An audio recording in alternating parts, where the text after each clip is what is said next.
Joining us now is the most exciting college football player in America.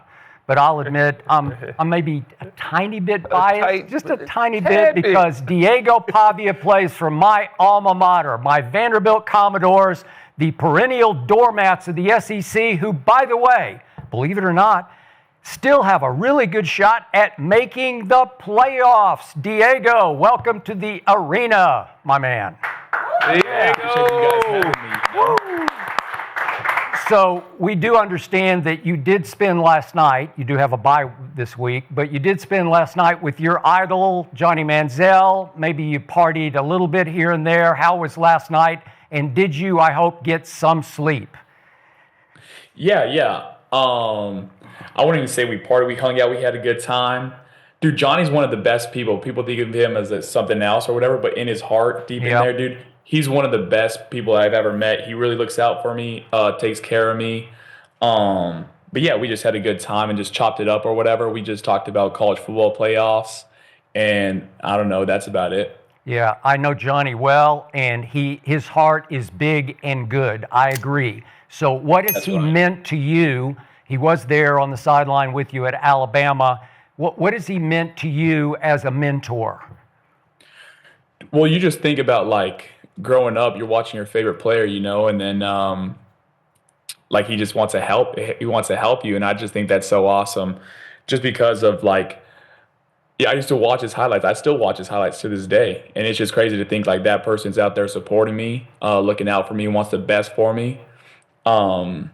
But I think he's just one of the coolest people that I've ever got to meet, just because of football. And I think that's what the best thing about the sport. Does your game, in your mind, resemble his game? Oh, yeah, for sure. My mom actually said that she watched his highlights, and all she could think is it was me running around, you know? Yeah, it's very close. So you have a bye week, then you have Kentucky at home and finish at Tennessee. How confident are you that you can pull off the playoffs? Dude, everyone knows I'm the most confident person in the world, so you guys know my answer to that. But we just got to come together as a team and just keep playing football, play complementary football. Offense, stay on the field, score points. Defense, get off the field, get the ball back to the offense. And I think as long as we do that, no matter who we play, where we play, the game's going to be in our favor. So you are coming off your greatest game yet. I've watched every snap you've taken over the last 2 years for Vanderbilt, obviously. You threw for 377 against Auburn, won it in overtime. You ran for 112. And I've often wondered exactly how you think you do what you do. What combination is will and what combination is skill? What percentage? Well, when there's will, there's a way, you know. But I also think you go look at my stats at Texas, everyone thought I was the shittiest quarterback ever. Dude, my stats are the same, but we just didn't win. We didn't find a way to win. And so I think as a team, we're playing really good football right now. And I think this is the best time to play it. And we just got to keep carrying the momentum. But yeah, I gotta stay hot, keep the confidence rolling, make sure all the other guys have the confidence to go in there, and then just lift everyone up. If everyone's playing on their highest level that they can, dude, we'll be perfect. And I'm just so excited for the guys, for the opportunity to even be in the college football playoff conversation, We get that 12 seed. All we need is a chance. That's all we want is just a chance. And so you guys know how I feel about the team and us going to the playoffs. Yeah. So I watch your game, and I hear you talk about Johnny. But something you said is because you didn't have D1 offers, and you said a lot of people look at the measurables. They look at height, weight, 40 time, all this. I look at the film, and I look at the tape. And then I go watch you play. That was your statement. But then I go watch you play, and you're dual threat. You're dynamic with the ball. And I wonder where that chip on your shoulder or confidence comes from, because I know you love Johnny, but I'm from Oklahoma, and I went to the University of Oklahoma, so there was a kid who came through there while I was watching them named Baker Mayfield. Oh, yeah. And you play with that same type of chip on your shoulder to whereas everybody's counting me out, so I got a point to prove. Is that part of why you play the way you play, or is it just, this is just who I am, this is how I've always been, I just got overlooked? Dude, this is how I've always played. I think ever since I have some little Yaffle clips too. I would just run around. So I've been doing this, you know, and I love watching Baker too. Baker is my favorite quarterback in the NFL right now.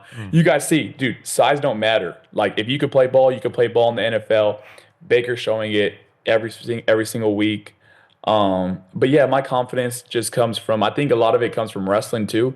Wrestling's a one-on-one sport, so it's like who's actually better, me or you? You know what I mean? And I think that's where I get it from. So Diego, what is your actual height? What is it? What's the real deal? With or without shoes, you know? Without shoes, let's say. Oh, without shoes, like on pro day, I'll probably get measured at 5'10" flat, 5'10" and a half maybe. All right. And what are you weighing now, 205-ish? I weigh around 202 to 205, right then and there. And yeah. By the way, for those who haven't seen you play, I don't see you get knocked back. I mean, you run through a lot of tackles, so you're built stout and you're afraid of nothing or nobody, and you give as good as you take when it comes to punishment. I know we've seen a lot of concussions in the NFL. Jackson Dart's had 4 where he's been evaluated for this year already. But you've been able to stay healthy running fairly dangerously, wouldn't you say? Yeah, and I think it's a credit to Coach Lee, what he's done with us. During the off season, it was like you don't touch the quarterback, and then the quarterback's not going to run as much. And so they would like only utilize me in plays that we kind of knew that we were running, we had to need. And then I didn't go live once. I didn't get a lot of reps, which kind of it sucked for me, but it was just all mental game, you know. And so I think he's done a really good job, and that was part of what we wanted to do. Knowing going back into last season, I got hurt against Kentucky. And then my stats just started to decline. I couldn't be there for the team how I wanted to. So I made it a point of emphasis to really be in the training room all day. I don't leave the facility literally Tuesday through Friday. I don't leave the facility. I get there probably about 6:15, and don't leave till about 6:15. Wow. Interesting. Okay. So you mentioned earlier how when people go look at your stats at the other school and they look at them now, they're literally the same, but y'all just couldn't find a way to win. There's a difference in stats and impactful stats, but there's also a difference in the team that's around you. So I think you guys winning is a testament to the locker room. The best teams are player-led teams. You just gave your coach some credit, but talk about the guys in the locker room, how you guys are coming together. What is it like to be in that locker room? What have you seen where, you know what, that group has it? Or, you know what, this is what we do well. Is it off the field? Because I know when I was at OU, what made us great is us hanging out off the field. We were off the field together at all times, ups, downs, cry, fight, whatever. We did it together. So when we stepped on that field, it was like, hey, listen, I watched him go through these workouts. You wasn't there. I was there. So you don't have the right to do any of that to him. Are you seeing some of that, or what is it about the locker room that's making this one different? That's exactly right. The best teams are player-led. And I think with our team, the best thing about it is if I called someone right now, they'd pick up right now or call me back instantly and be like, yo, hey, like, what do you need? Like, I need you here for me. Dude, they come in an instant. And that's anyone on the team, dude. It don't matter. You could be 1 through 5 deep, and they're still like, everyone's like that. We're ride or die for each other. And some things we break it to is like, if no one got your 6 here, shit, I must be dead, you know? This is how we live. Yeah, well said. So, Diego, before the game in Tuscaloosa, you did say that it won't even be close if we play up to our potential. Then you were practicing the victory formation, kneel down before the game on the field, which rubs some people the wrong way. Do you have any? Yeah, we always do that. We do that before every game. I'm glad to hear that, because on the internet I saw that it was running wild like wildfire. But do you have any regrets about that, or were you just trying to inspire your football team with what you said? No, I don't regret it at all. I think obviously we didn't play up to our potential. Yeah. I didn't have a good game. I had 2 turnovers, and you can't win with your quarterback having 2 turnovers. No. You know.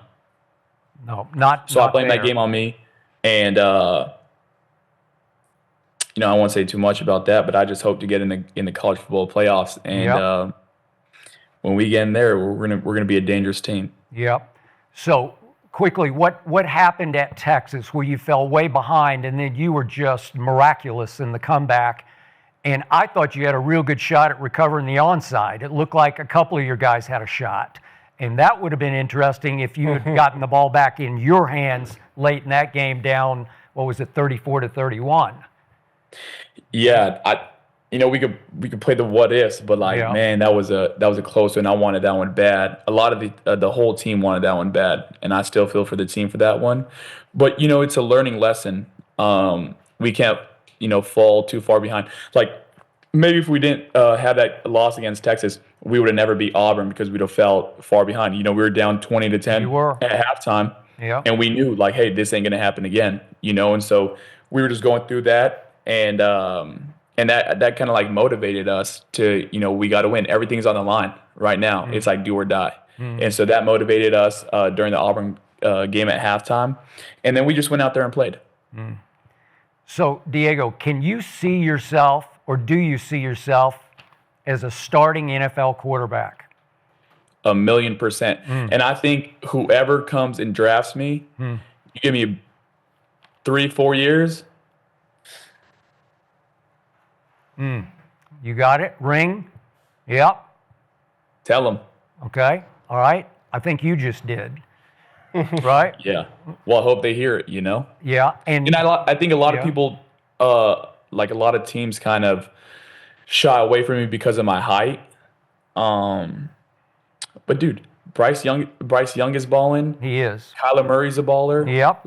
There's no one under 6 foot who's not a baller. You can't name one of them, Yep. And for those who haven't watched closely, how hard you worked on your throwing mechanics from your first year at Vanderbilt to this year was extraordinary, because you can flat fling it now. You're flinging it with anybody, with Arch Manning or whoever you want to talk about in the SEC. You threw for 377 on an Auburn defense that I think is way underrated. They got talent, man. They got some ballers. Oh, dude, their whole defense is loaded, and they've always been good at defense. Yeah. And before the game, everyone's saying that they didn't let up more than 24 points the whole year. Yeah. So to put up 45, I know. It was just ridiculous. Dude, we're an electric offense, Yeah. No, dude, when we play our game, that's what I'm saying. We play Vanderbilt football, no one can beat us. All right, now this is it. You just called your shot in the NFL. Call your shot. Call your shot. How does the season end? Call it now. Call your shot. You love to call your shot. You said what's going to happen against Alabama. Ends. Call your shot, baby. How's this thing end? Yeah. You know what I'm saying? You don't got to be a genius to figure that out. Yeah. You just got to keep playing football. I just want the college football playoffs just to give us a chance. Let us be the 12th seed. We don't care. I like that. I love it. Diego, do you know how much this means to me? It was a long time ago that I went to Vanderbilt, but I have suffered through so many down years, doormat years, especially in football, not so much in baseball or basketball, as you well know. But do you have a feeling for how much you've meant to people like me who went to that school? Do you get this? What a big deal it is for us? Well, I know a lot of people tell me thank you, but I don't know. I just feel like I'm just playing football or whatever, having a good time. But I'm glad to put a smile on anyone's face. I think I'm a funny guy too, so that works. And I think you should come back for the last dance. It's our last home game against Kentucky. Yep. All right. Come out, have a good time. enjoy the show, and then stay for the after party on Broadway. Do you guarantee a win over Kentucky? I hope you do. Oh, I can't put that on the internet. That's giving them some. Okay, that would give them a little firepower. Some fuel fire, you know. Yeah. Well, the one you probably don't want to guarantee is against your arch rival in the final regular season game at Tennessee. But that would be the sweetest win of all if you could pull that off for the playoffs, obviously. Yeah, we just got to make it happen. And I think the team's motivated.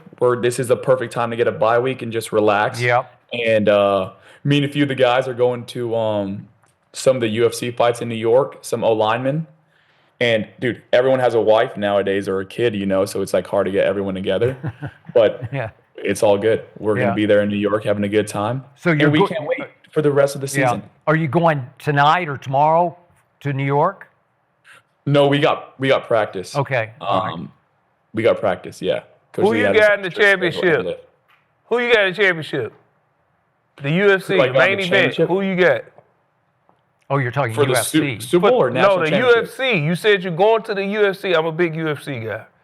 Big UFC guy. John's the best. No, I'm talking about for the fight on Saturday in New York. Do you know who's it? Are y'all going? Are you a UFC guy? Are you going just to see the fights or? No. I'm a big UFC guy. Me and Coach Kors were just talking about everyone in it. But dude, I don't know. Makhachev's hard to beat. Yeah, I got Islam. Winning. Who do you got? I got Islam winning, and I don't know, man. Weili and Shevchenko that's probably gonna be the fight of the night. But I got Islam winning the championship. I think he's gonna be two division champ. I think Weili's just so tough too. Yeah. Dude, but those female fighters are vicious. You know, they're awesome. They are. Heck yeah. I'm a big UFC guy. I like John though. He's from New York, but he lives in Albuquerque, New Mexico. That's where I'm from. Yep. And so when I saw him last week, it was like a dream come true. Nice. Wouldn't you say you have a lot of UFC fighter in you? I got that dog in me. That's about it. You got that dog. There you go. That's exactly right. So one last question just for me, Diego. When you were at New Mexico State and Vanderbilt first approached you, had you ever even heard of Vanderbilt before? You want me to give you that full story? Yep, I do. So our head coach, Coach Kill, he's Zoom FaceTimes everyone, and we get on. He ended up telling everyone he's retiring.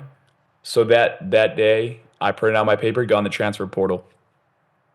I only had like 4 offers. It was like Nevada, Washington State, North Texas. Those were like my big ones.